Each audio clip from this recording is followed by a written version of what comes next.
ఇక వివరాలు చూసినట్లయితే ఆంధ్రప్రదేశ్ రాష్ట్ర ముఖ్యమంత్రి జగన్మోహన్ రెడ్డిపై ఆయన ఏకైక సోదరి షర్మిలారెడ్డి ఆగ్రహంతో నిలువెల్లా దహించుకుపోతున్నారు.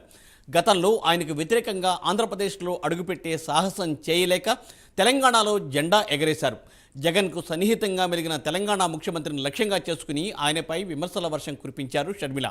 తెలంగాణలో 3000 కిలోమీటర్లు అలవోకగా నడిచారు. తెలంగాణలో ఆమె ఒక సీరియస్ పొలిటికల్ ప్లేయర్గా అవతరిస్తారు అనుకునే సమయంలో కాంగ్రెస్ పార్టీ రంగంలోకి దిగింది. ఆమెకు రాజకీయంగా ఏమేమీ హామీలు ఇచ్చారో తెలియదు కానీ ఆమెను ఆంధ్రాలో ప్రవేశపెట్టారు. రాష్ట్ర కాంగ్రెస్ పార్టీ అధ్యక్ష బాధ్యతలు అప్పగించారు.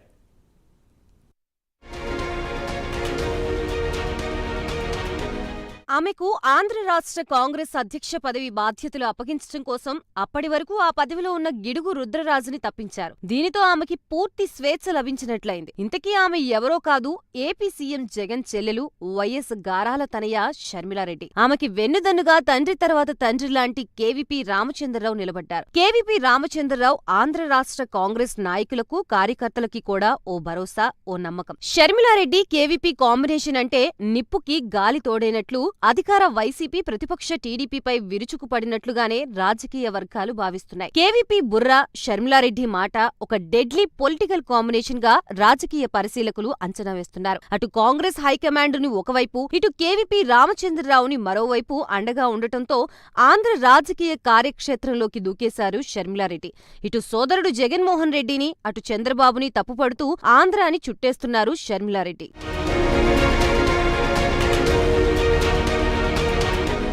ఆమె సంధించే ప్రశ్నలు సూటిగా ఉన్నాయి, ఎటువంటి డొంక తిరుగుడు లేకుండా ఉన్నాయి. చంద్రబాబు 2018లో ఎన్డీఏలో నుంచి ఎందుకు బయటికి వచ్చారు, ఇప్పుడెందుకు చేరాలని తహతహలాడుతున్నారు, కేంద్ర వైఖరిలో 2018కి ఇప్పటికీ మార్పు ఏమైనా ఉన్నదా, ప్రత్యేక హోదా ఎందుకు ఇవ్వలేదని చంద్రబాబు గాని మా అన్న జగన్ గాని డిమాండ్ చేయడానికి ఢిల్లీ ఎప్పుడైనా వెళ్లారా, విశాఖపట్నం స్టీల్ ప్లాంట్ ని ప్రైవేటీకరణ చెయ్యొద్దని అడగడానికి ఢిల్లీ వెళ్లారా, పోలవరం ఎందుకు పూర్తి చేయలేదని కేంద్రాన్ని నిలదీయడానికి వీరిద్దరూ ఢిల్లీ వెళ్లారా అంటూ షర్మిలారెడ్డి విరుచుకుపడుతున్నారు.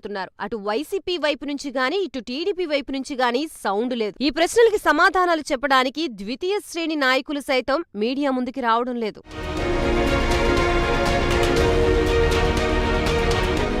తెలుగుదేశంపై దుమ్మెత్తిపోయడానికి వైసీపీలో అంబటి రాంబాబు, పేర్ని నాని, ఆర్కే రోజా, కొడాలి నాని వంటి వారితో పాటు సలహాదారుడు సజ్జల రామకృష్ణారెడ్డి ఎప్పుడూ సిద్ధంగా ఉంటారు. అలాగే వైసీపీని, జగన్ని విమర్శించడానికి తెలుగుదేశంలో వర్ల రామయ్య, కొమ్మారెడ్డి పట్టాభిరాం, ఆనం వెంకట రమణారెడ్డి, పర్చూరు అశోక్ బాబు, యనమల రామకృష్ణుడు, వంగలపూడి అనిత, దేవినేని ఉమా, ధూళిపాళ్ల నరేంద్ర వంటి ద్వితీయ శ్రేణి నేతల బృందం సిద్ధంగా ఉంటారు. కానీ షర్మిలారెడ్డి సంధించే ప్రశ్నలకి సమాధానాలు చెప్పడానికి మాత్రం అటు వైసీపీ నుంచి గాని, ఇటు టీడీపీ నుంచి గాని ఎవరూ సాహసించలేకపోతున్నారు. వైసీపీ ప్రభుత్వం ఆమెకి గతంలో ఉన్న 4+4 సెక్యూరిటీని 1+1 కి తగ్గించారని కాంగ్రెస్ నాయకులు ఆరోపిస్తున్నారు. సెక్యూరిటీని తగ్గించడాన్ని ఆమె పెద్ద ఇష్యూ చేశారు. నాకు చెడు జరగాలని కోరుకుంటున్నారా అని ఆమె ప్రభుత్వాన్ని సూటిగా ప్రశ్నించారు. దీనికి ప్రభుత్వం వైపు నుంచి సమాధానమూ లేదు. మొత్తం మీద చూస్తే అటు వైసీపీ గాని, ఇటు టీడీపీ గాని షర్మిలారెడ్డితో మాటకి మాట బదులివ్వడానికి సిద్ధంగా లేరని అనిపిస్తోంది. మొత్తం గ్రౌండ్ ని ఆమెకి వదిలేశారు. దీనినే ఆమె ఒక అవకాశంగా తీసుకుని చెలరేగిపోతున్నారు. షర్మిలారెడ్డి సూటిగా సంధించే బాణాలు వంటి ప్రశ్నలకి వైసీపీ, టీడీపీ సమాధానాలు చెప్పలేకపోవచ్చు గాని జనంలోకి వెళతాయి కదా, జనాన్ని ఆలోచింప చేస్తాయి కదా, ఓటింగ్ సరళిపై ఎంతో కొంత ప్రభావాన్ని చూపిస్తాయి కదా అని విశ్లేషకులు అంటున్నారు.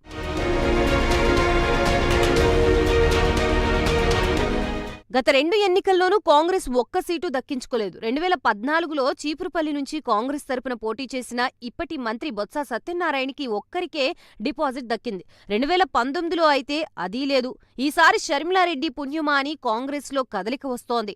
ఒకరిద్దరు గెలిచినా ఆశ్చర్యం లేదని రాజకీయ వర్గాలు అంచనా వేస్తున్నాయి. అయితే కాంగ్రెస్ లక్ష్యం 2024 కాదు, 2029. అప్పటికి షర్మిలారెడ్డి కాంగ్రెస్ లో సీనియర్ నాయకురాలవుతారు. వైఎస్ రాజశేఖర్ రెడ్డి కాంగ్రెస్ బంధానికి అసలైన వారసురాలిగా నిలుస్తారు.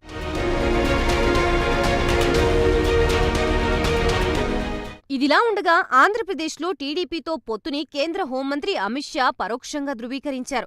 ఆయన ఢిల్లీలో ఒక సమావేశంలో మాట్లాడుతూ ఆంధ్రప్రదేశ్లో పొత్తులు త్వరలోనే ఖరారవుతాయని, మా మిత్రుల్ని ఎన్డీఏలో నుంచి బయటికి పంపలేదని, స్థానిక పరిస్థితుల దృష్ట్యా వారే వెళ్లిపోయి ఉంటారని కూడా ముక్తాయించారు. టీడీపీని దృష్టిలో పెట్టుకునే ఆయన ఈ వ్యాఖ్యలు చెప్పి ఉంటారని ప్రత్యేకంగా చెప్పనవసరం లేదుగా. ఇప్పుడు పొత్తులపై దాదాపుగా స్పష్టత వచ్చేసిన దశలో ఇక ఓటర్లపై కాంగ్రెస్ ప్రభావం ఎంత ఉంటుంది అనేది ఆసక్తికరంగా మారింది.